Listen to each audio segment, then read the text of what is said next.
So this is important characteristic feature.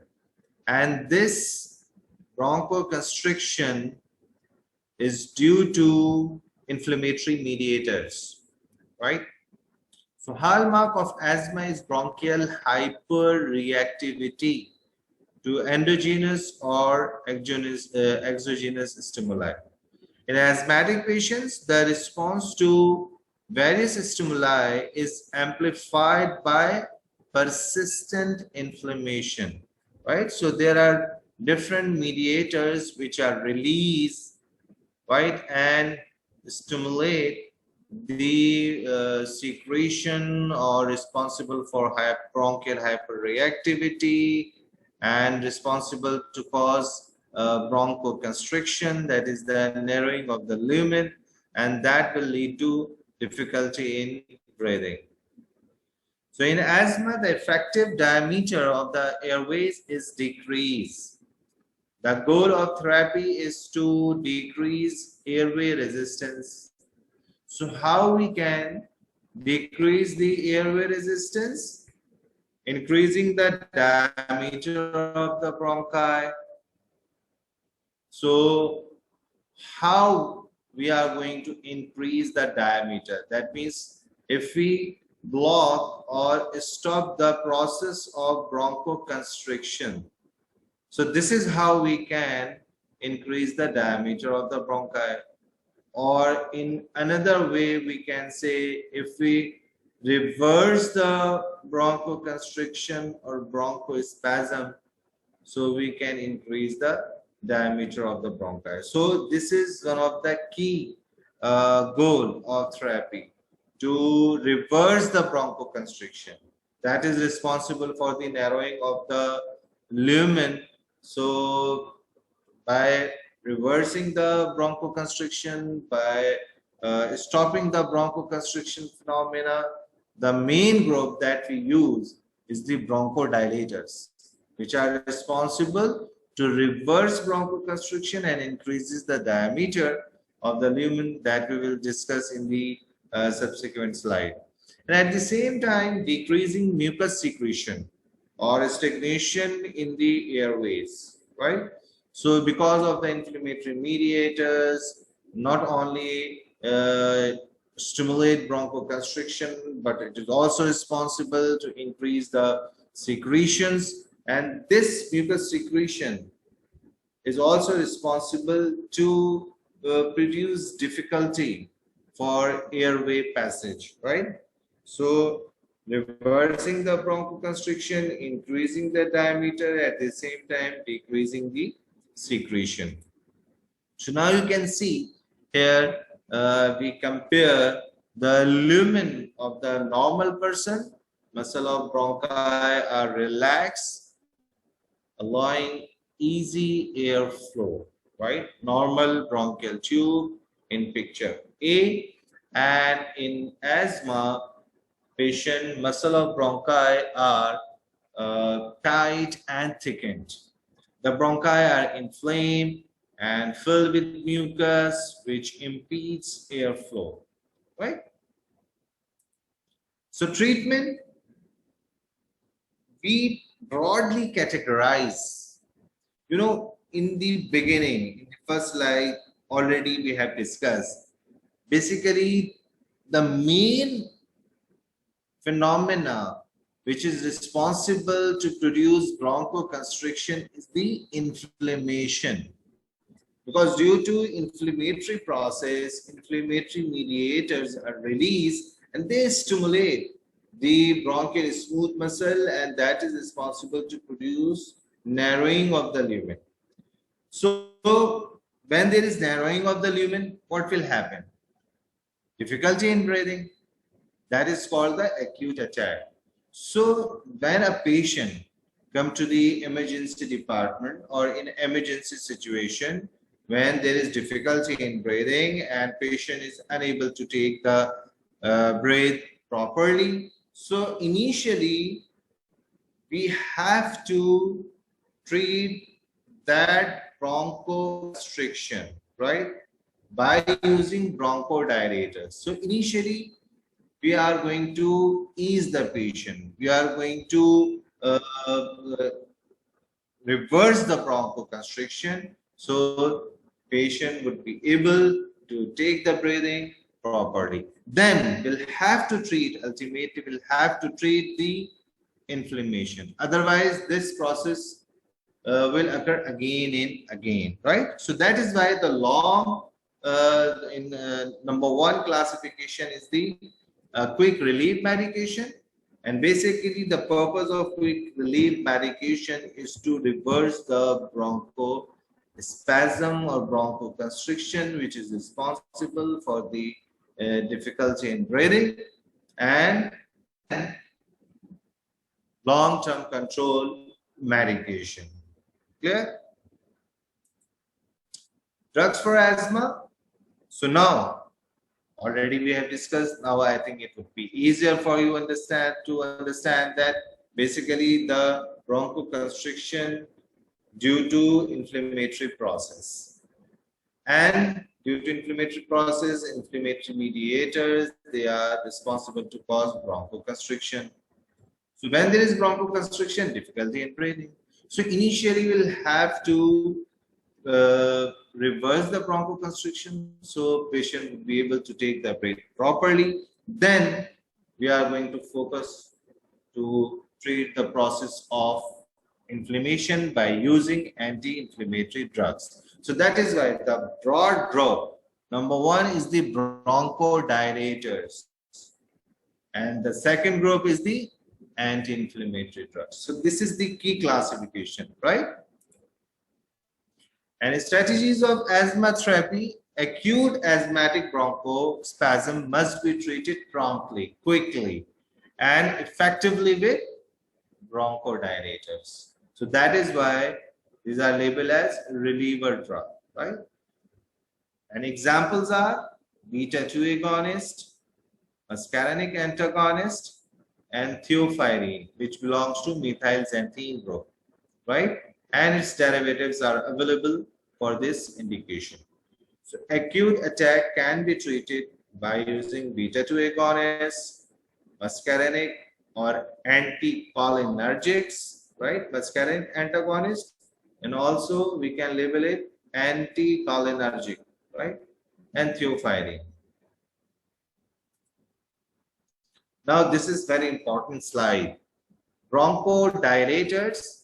So one of the group is the sympathomimetics. If you try to recall, you know, we have done in one of the previous semesters or modules the autonomic nervous system, right? So autonomic nervous system, sympathetic nervous system, and parasympathetic nervous system. Right, in sympathetic nervous system, we have different receptors: alpha-1 receptors, alpha-2 receptors, beta-1 receptors, beta-2 receptors, right? So beta-2 receptors, which are included in sympathetic nervous system.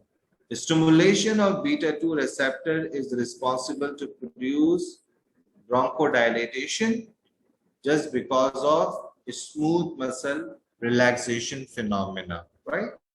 So one of the group from the sympathomimetic group. Number second group that can be used as bronchodilators, anti-muscarinics. You know, muscarinic receptor basically belongs to parasympathetic nervous system. So that is why I just try to recall a few points related to autonomic nervous system. You know, autonomic nervous system can be divided into parasympathetic nervous system or sympathetic, right? So in sympathetic nervous system, we have different receptors like alpha-1 receptors, alpha-2, beta-1, beta-2. In parasympathetic nervous system, we have nicotinic receptors, we have muscarinic receptors, right? And stimulation of muscarinic receptor basically responsible to produce bronchoconstriction, right? So that is why when we block muscarinic receptors, or parasympathetic receptors are also labeled as the cholinergic receptors, right? So that is why if we block muscarinic receptors, Okay, I'm just repeating again. Please don't be confused. Stimulation of muscarinic receptors, which belongs to parasympathetic nervous system, and these receptors, muscarinic receptors, and another receptors are nicotinic receptors, collectively labeled as the cholinergic receptors, which is a part of parasympathetic nervous system. Okay. And sympathetic nervous system, we have adrenergic receptors, and in which we have different receptors: alpha 1, alpha 2, beta 1, beta 2. Okay, because we are focusing on asthma, right? So in parasympathetic nervous system, muscarinic receptors are involved. How? Stimulation of muscarinic receptors, especially M3 receptor, responsible to induce bronchoconstriction, smooth muscle contraction. So stimulation of muscarinic receptor, right, will induce bronchospasm, right, difficulty in breathing. So if we block this receptor, so it will produce relaxation of smooth muscle. So that is why anti-muscarinic drugs, they are responsible to relaxes the bronchial smooth muscle. But in case of adrenergic nervous system or sympathetic nervous system, one of the receptor, that is the beta 2 receptor, and stimulation of beta 2 receptor responsible to produce smooth muscle relaxation, bronchial smooth muscle relaxation, so that will lead to bronchodilation. Okay. The third group is the methylxanthine, and the key example of this group is theophylline, and the another group, leukotriene receptor antagonist. So this leukotriene receptor antagonist basically is very interesting group, because this group basically we use as long-term control medication, but because this group can also produce bronchodilation. Leukotriene receptor antagonist basically produces its activity as anti-inflammatory activity, but it can also responsible to produce bronchial smooth muscle relaxation, so it has dual activity. So because it can causes the bronchodilation, so that is why we have mentioned over here. Otherwise, but the key role of this leukotriene receptor antagonist is activity against the inflammation, or act as anti-inflammatory drug. Okay? So one by one we will discuss. So long-term preventive treatment requires control of inflammatory process in the airways. That is called the controller drug, that already we have discussed, like quick relief medication, long-term control medication. In quick relief medication, basically we are going to relaxes the bronchial smooth muscle, increasing the diameter. But in long term, that means basically this bronchoconstriction due to process of inflammation. Until or unless we treat inflammation, it will happen again and again. So in long-term control medication, we have to use the anti-inflammatory drug. So this is one of the classification that we continue. So initially the how we treat the acute attack by giving bronchodilators. Now how we can what are the drugs that we can use as long-term control medication, right? That is responsible to treat the process of inflammation. Clear? The most important anti-inflammatory drugs in the treatment of chronic asthma are the corticosteroid. And this is one of the important question that is asked. Okay, acute attack.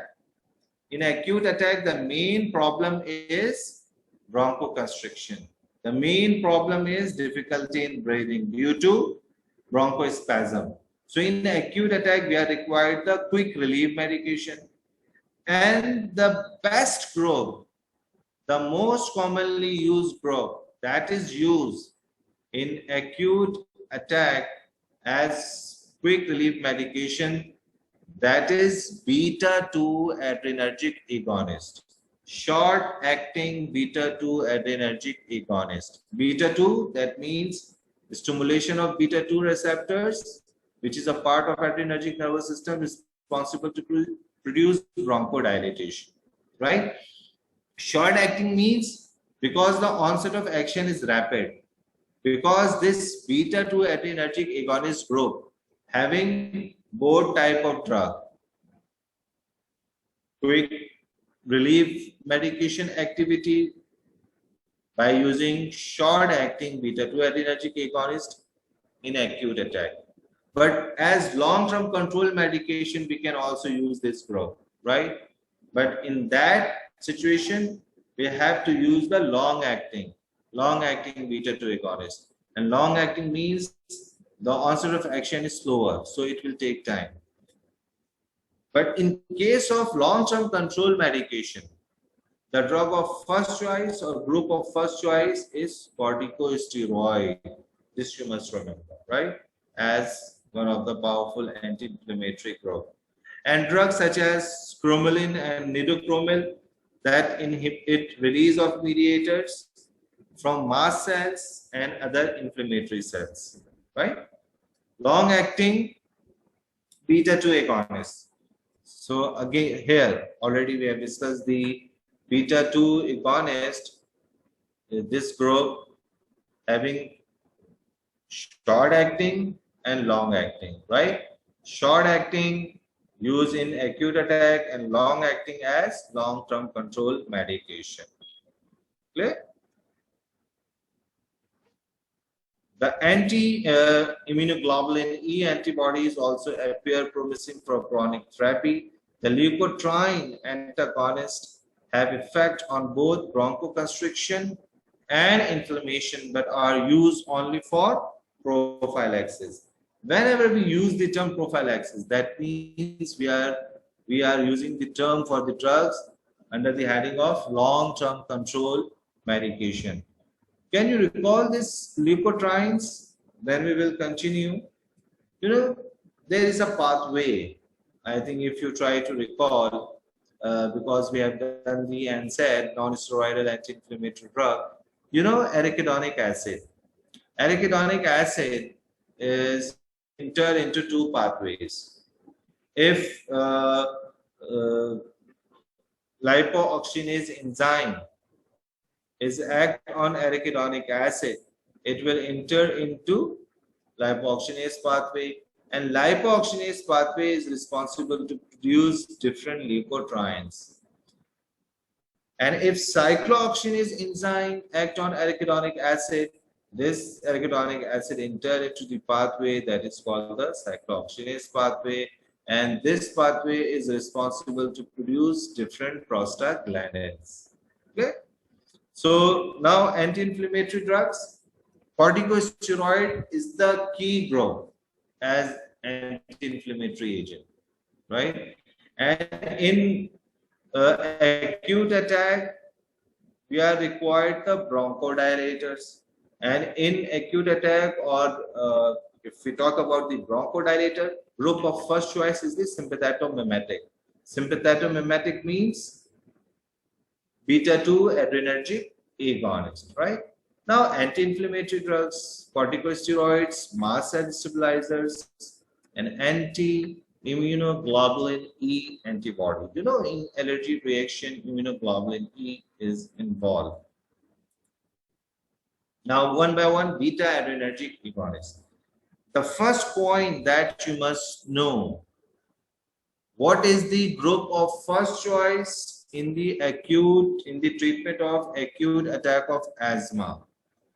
Your answer would be the short-acting beta-2 adrenergic agonist. Examiner can ask, okay, that means is there any long-acting beta-2 adrenergic agonist is available? You will say yes, but that long-acting or LABA cannot be used in acute attack. Why? Because long-acting drug having slower onset of action, so it cannot be used in acute attack. But short-acting drug, short-acting because they have rapid onset of action, so that can be used in acute attack. So short-acting beta-2 adrenergic agonist can be used in acute attack of asthma to reverse the bronchoconstriction by producing relaxation of the bronchial smooth muscle. So adrenergic agonists stimulate beta 2 adrenoceptors, resulting in relaxation of bronchial smooth muscle, inhibit the release of mediators, and stimulate mucociliary clearance, right? So adrenergic agonists are useful for the treatment of the acute bronchoconstriction or exacerbations of asthma. These agents are used both for quick relief and for long-term control medication depending on biological half-life, right? So if we are using short-acting, that is labeled as quick relief medication in acute attack, or if you are using long-acting, that is the long-term control medication in which we are required the long-acting beta-2 adrenergic agonist. The most important sympathomimetic used to reverse asthmatic bronchoconstriction are beta-2 selective agonist, right? Because it selectively only stimulate beta-2 receptor, which is responsible for the relaxation of the bronchial smooth muscle, and it will lead to increased diameter of the lumen. Of the selective agents, albuterol. This is the key example that at least you must remember, right? So albuterol, terbutaline, and metoprolol are short-acting and are the most important agents, whereas solmetrol and formoterol are long-acting beta-2 selective agonists.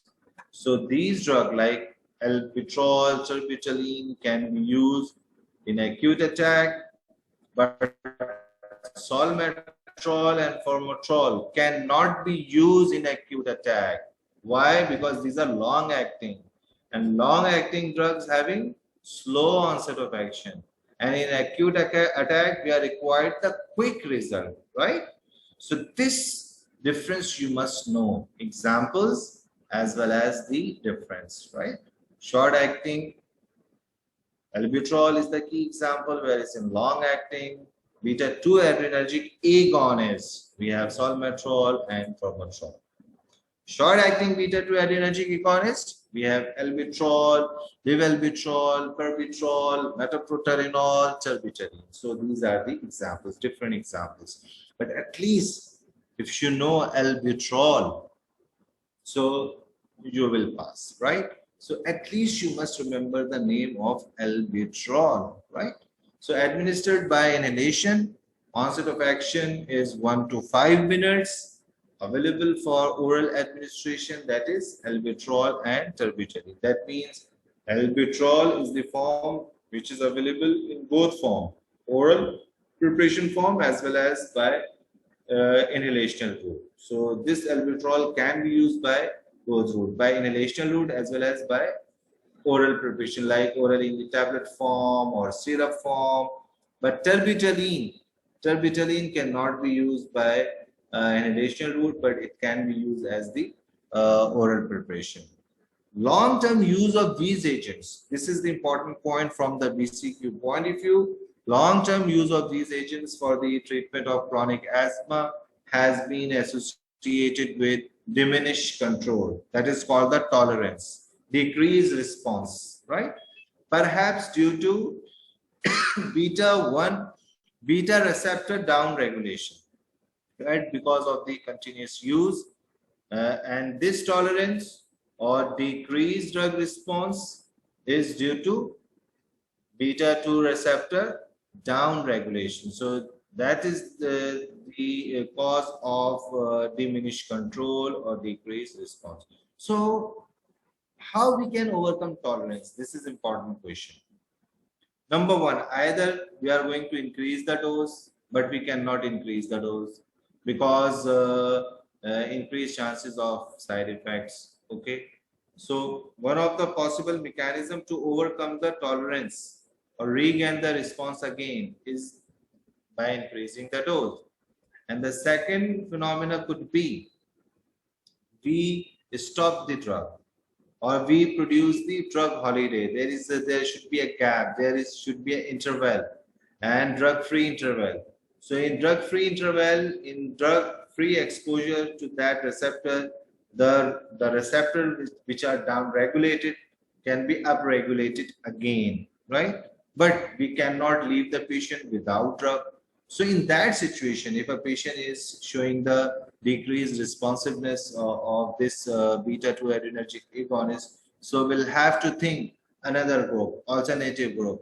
That we will see in the subsequent slide. What are the other group that can be used to replace this group in case of drug tolerance phenomena? Now, the solmetrol, formoterol, long-acting beta-2 adrenergic agonist, administered as inhalants, have a slower onset of action but longer duration of action. So this is the reason we cannot use in acute attack. These agents are very effective for prophylaxis of asthma but shouldn't be used to treat an acute attack. And another very interesting point that already we have discussed, that as a prophylaxis or a prophylactic treatment of asthma, right? That is also called the long-term control medication. The group of first choice is the glucocorticoids, right? Long-acting beta-2 adrenergic agonist is not considered as a group of first choice in case of long-term control medication, or we use as a prophylactic treatment, right? But okay, this group, beta-2 adrenergic agonist group of first choice in case of acute attack treatment, in which we use the short-acting beta-2 adrenergic agonist. So I have repeated again and again this important point that can be asked in the exam. Now, the mechanism of action. This is one of the questions that is commonly asked in the OSP exam. How is going to produce reverse the bronchospasm and produces the relaxation of the bronchial smooth muscle?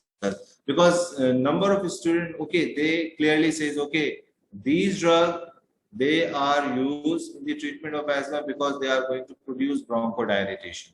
But even in the recent exam, they were unable to give the answer how this relaxation takes place. So now this is the answer of this question, how that relaxation of bronchial smooth muscle takes place. When there is stimulation of beta-2 receptor, increased production of cyclic AMP.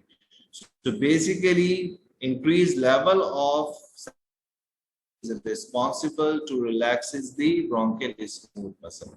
So this you must know, right?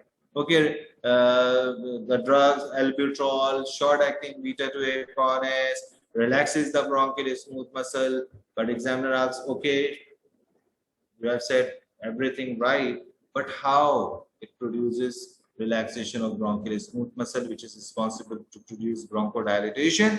So you will say due to increased level of cyclic AMP. And how this increased level of cyclic AMP increases, and is due to stimulation of adenyl cyclase enzyme, right? So this is the diagram. You can, there is a question, sir, in acute attack of asthma, sometimes people use Ventolin inhaler. Yes, this Ventolin inhaler basically is albuterol, because albuterol or salbutamol, same thing. Albuterol or salbutamol, same thing. One is used in American book, and another name is used in British books, right?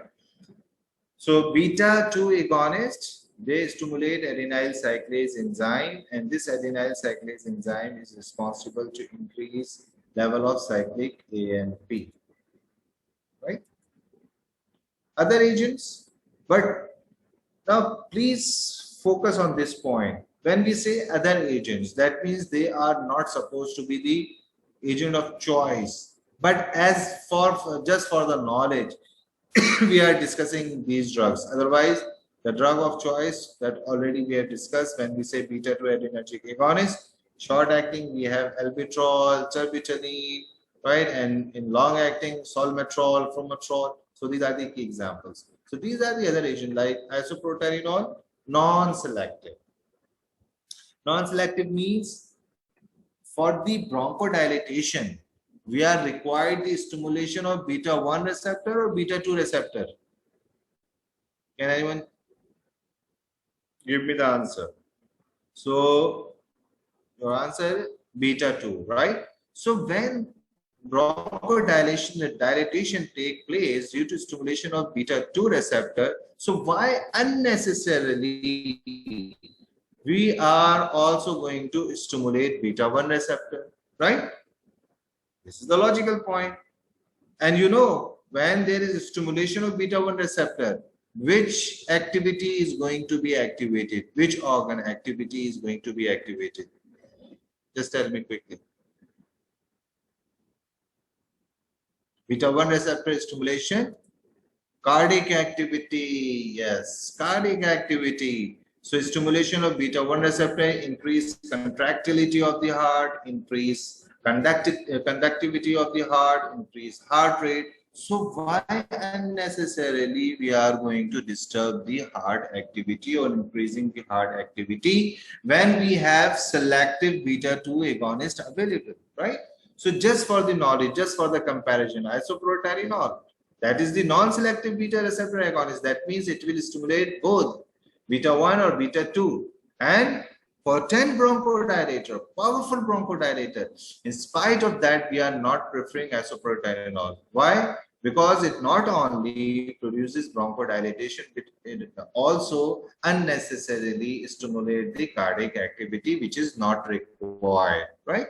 Similarly, epinephrine, drug of choice in the treatment of anaphylactic shock. You know, epinephrine acts on alpha 1, alpha 2, beta 1, beta 2 in all receptors, right? So again, due to its stimulating beta 2 receptor can be used in the treatment of asthma, but we are preferring the selective beta 2 agonist, right? Similarly, ephedrine, right? But rarely we are using all these drugs in asthma. This is just for the knowledge or just for the comparison. So adverse effects of adrenergic agonist. Skeletal muscle tremor is a common adverse beta 2 effect, and beta 2 selectivity is relative. What does it mean? That means even if we are using beta 2 selective drug, but this is not the absolute, right? Only it stimulate beta 2 receptor. No. If we slightly increase the dose, this selective beta 2 agonist can also stimulate beta 1 receptor. So for dosing, we have to be very, very careful, right? So if we are going to increase the dose, it not only stimulate beta 2, but it can also stimulate beta 1 receptor, right? So at high clinical dosage, these agents have significant beta 1 effects, right? So now it will loses its selectivity. Even when they are given by inhalation, some cardiac effect, tachycardia is common, right? So one of the problem is skeletal muscle tremor. Second, you can say it can cause tachycardia. Other adverse effects are rare. When the agents are used excessively, arrhythmias may occur. Loss of responsiveness, this already we have discussed, that is called the tolerance, right? Tachyphylaxis is an unwanted effect of excessive use of the short-acting sympathomimetics. Now the second group. So in the beginning, already we have discussed the anti-muscarinic drugs or anticholinergic drug and muscarinic antagonists. And already we have discussed muscarinic, that belongs to parasympathetic nervous system, right? And parasympathetic nervous system stimulation is responsible to produce contraction. And you know, when there is contraction of bronchial smooth muscle, narrowing of the lumen, so we are required to block muscarinic receptor activity. So we are going to use anti-muscarinic drugs or muscarinic antagonists. That is also called anticholinergics. So muscarinic antagonists include ipratropium bromide and tiotropium. And this is another question that is asked in the exam. If a patient is showing the tolerance or decreased responsiveness due to excessive use of beta 2 adrenergic agonist. So is there any other alternative that you can try to reverse the bronchoconstriction in the treatment of asthma? You will say yes, we can use anti-muscarinic drug or anticholinergic drug or muscarinic antagonist. So in acute attack, we can use ipratropium. And as long-term control medication, we can use tiotropium, right? So ipratropium and tiotropium competitively block muscarinic receptors in the airways and effectively prevent bronchoconstriction mediated by vagal discharge. Anticholinergics decrease mucus secretion. They are useful in patients who are refractory to, that already we have discussed this point, or intolerant of sympathomimetics or methylxanthines, right? So otherwise, I'm again repeating the point: to reverse the bronchospasm in acute attack, short-acting beta-2 adrenergic agonist supposed to be the group of first choice, right? Drug is delivered to the airways by pressurized aerosol and has little systemic action. In contrast to the beta-2 agonist, muscarinic antagonists do not cause tremor or arrhythmias. So one point you can note, if a patient having cardiac problem, so in that situation, we are not going to use beta-2 agonists, rather we can use anti-muscarinic drugs in that situation. The third bronchodilator, methylxanthines. Theophylline is the only member of this group that is important in the treatment of asthma. Theophylline is available in both prompt release and slow release form. So this is the group that can be used as long-term control medication. The methylxanthine inhibits phosphodiesterase, and the mechanism of action of this theophylline, which belongs to methylxanthine, is one of the key points that is asked in the exam, not only in the viva, but related to PCQs, right? So methylxanthine, we have key example of drug which is included in the methylxanthine group, that is the theophylline. So we are discussing the mechanism of action. So methylxanthine inhibits phosphodiesterase. Inhibit which enzyme? Phosphodiesterase enzyme. Okay. So why we are going to inhibit phosphodiesterase enzyme? Because this enzyme degrades cyclic AMP to AMP and thus increases cyclic AMP level. So again, I am repeating, don't be confused. Methylxanthine, in which we have a key drug, that is theophylline, inhibit phosphodiesterase enzyme. Because normally phosphodiesterase enzyme is responsible to break down the cyclic AMP into AMP, right? And already we have discussed this cyclic AMP level is required for the relaxation of the smooth muscle. So when we inhibit this phosphodiesterase enzyme, there will be no breakdown of cyclic AMP. So ultimately the level of cyclic AMP will increase. Clear? So this is one of the mechanism of action, but there is another mechanism of action. That is, methylxanthine also block adenosine receptors, right? So this is the second mechanism of action.